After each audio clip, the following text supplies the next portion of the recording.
Buenos días, mi nombre es el Dr. Pimentel, residente del primer año del Servicio de Neurocirugía, y vamos a continuar con lo que es el seminario de síndromes cognitivos. Vamos a continuar con el síndrome confusional agudo o delirio, que son trastornos cognitivos de comienzo brusco, reversible, causados por patologías clínicas, neurológicas o tóxicas agudas que son tratables. Van a predominar en forma típica los trastornos de la atención, de la percepción y de la psicomotricidad. Va a haber una fluctuación brusca de los síntomas a lo largo del día con una agravación nocturna.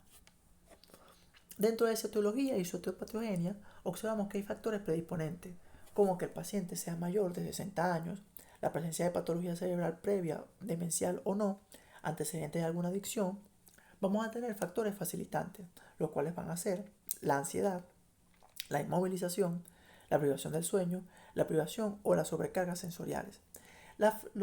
Los factores facilitantes son aquellos que van a facilitar al factor causal o causa del síndrome confusional que se exacerbe. Ahora, estos factores facilitantes se pueden convertir en algún momento en factores causales también. Observamos en el síndrome confusional, desde el punto de vista semiológico, vamos a ver que el paciente va a tener un trastorno de la atención. Al paciente le va a costar mantener la atención en un solo objeto o en una sola cosa. Observamos que el paciente va a tener trastorno de la percepción. El paciente va a tener ilusiones, que son la percepción deformada de lo que se observa, de objetos y personas. Va a tener alucinaciones, que es la percepción de objetos y personas inexistentes. Y esto va a permitir diferenciar lo que es un síndrome confusional de lo que pueden ser otros trastornos psiquiátricos, porque netamente las alteraciones de la percepción que presenta el síndrome confusional son alteraciones visuales, mientras que en las otras generalmente hay un componente auditivo o un componente también táctil también. Vamos a tener el trastorno psicomotriz, en el cual el paciente no se va a poder quedar quieto en un solo lado. El paciente va a agarrar el reloj que está encima de su mesa de noche, se tapa y se destapa con la sábana, no se queda quieto, etc. Ahora vamos a observar una fluctuación horaria de los síntomas. Vamos a observar que el paciente, sus síntomas van a fluctuar durante el día, pasando de estar obnubilado en un momento a estar vigila al otro. Vamos a observar que en las noches se van a agravar los síntomas. Ahora, hay otros tipos de síntomas como lo que son la alteración del lenguaje, la desorientación temporoespacial, una vigilia que va a estar alterada, movimientos anormales, trastornos, trastornos nésicos, y vamos a observar que a nivel de lo que es el electroencefalograma, vamos a observar que el paciente va a tener una lentificación de lo que es el electroencefalograma. ¿Cómo se explora todo esto?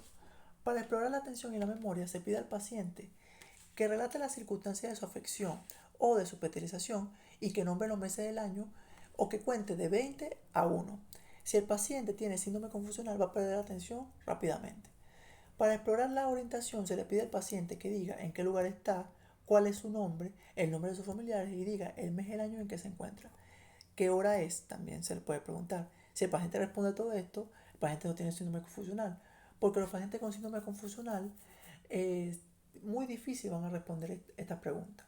Ahora, para explorar la presencia de ilusiones, alucinaciones y trastornos psicomotrices, nosotros tenemos que hablar con el familiar y preguntarle cómo se desenvuelve en su vida diaria.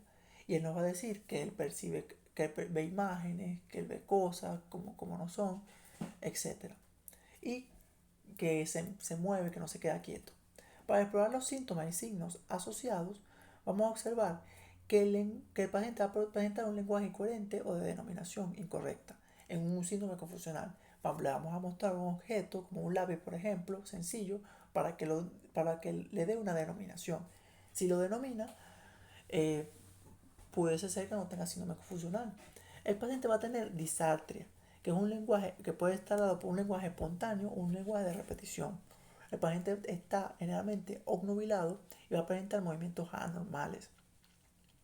Vamos a observar que para nosotros valorar la fluctuación de, de esos síntomas que tiene el paciente, en especial de que hay grabación nocturna, basta con uno observar al paciente, porque la fluctuación está casi siempre presente. Para la detección de los signos neurológicos de origen focal, vamos a observar que puede haber en el paciente paresia o que puede haber signos de Babinski, los cuales son subjetivos de que hay una causa intracraneal del síndrome confusional.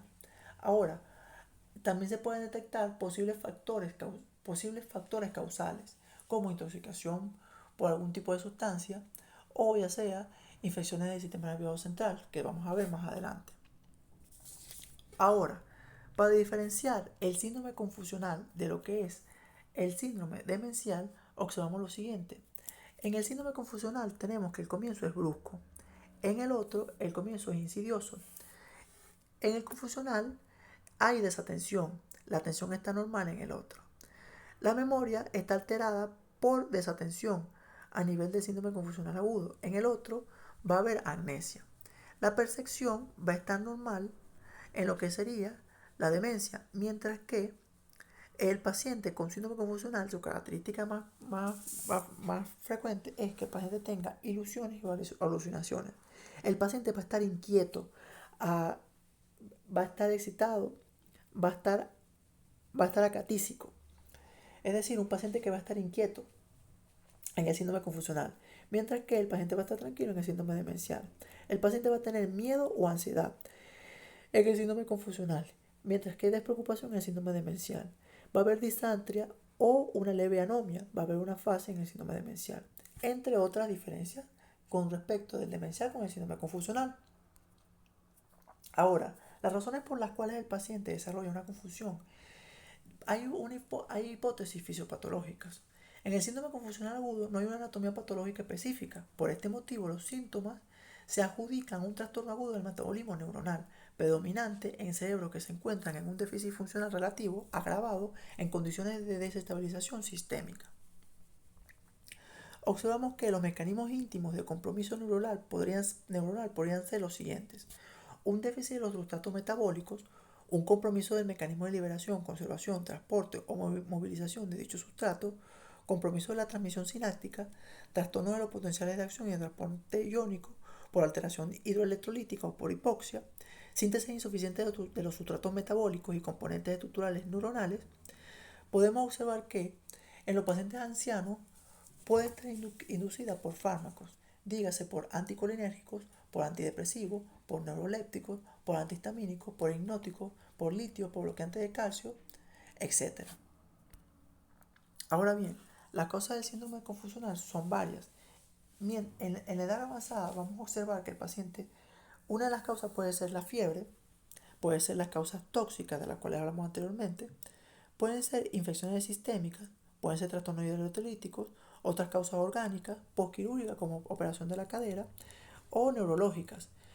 Observamos que el paciente, las características más comunes del síndrome confusional son la obnubilación y el estupor progresivo y los signos de foco central, como lo serían la paresia y el signo de Babinski. Observamos que en el paciente joven vamos a observar como causa que puede ser la meningitis o la meningoencefalitis, la epilepsia de expresión cognitiva, la patología psiquiátrica, el evento cerebrovascular, la porfiria intermitente aguda, las adicciones al alcohol, enfermedad al alcohol o a otras sustancias, las enfermedades infecciosas con compromiso sistémico severo, postoperatorio de cirugía cardiovascular, y vamos a ver que de manera excepcional en los niños pueden estar dados o causadas síndromes confusionales quizás por infecciones virales y por excitaciones vinculadas quizás a la fiebre elevada. De esta manera damos conclusión a la segunda parte de los síndromes cognitivos.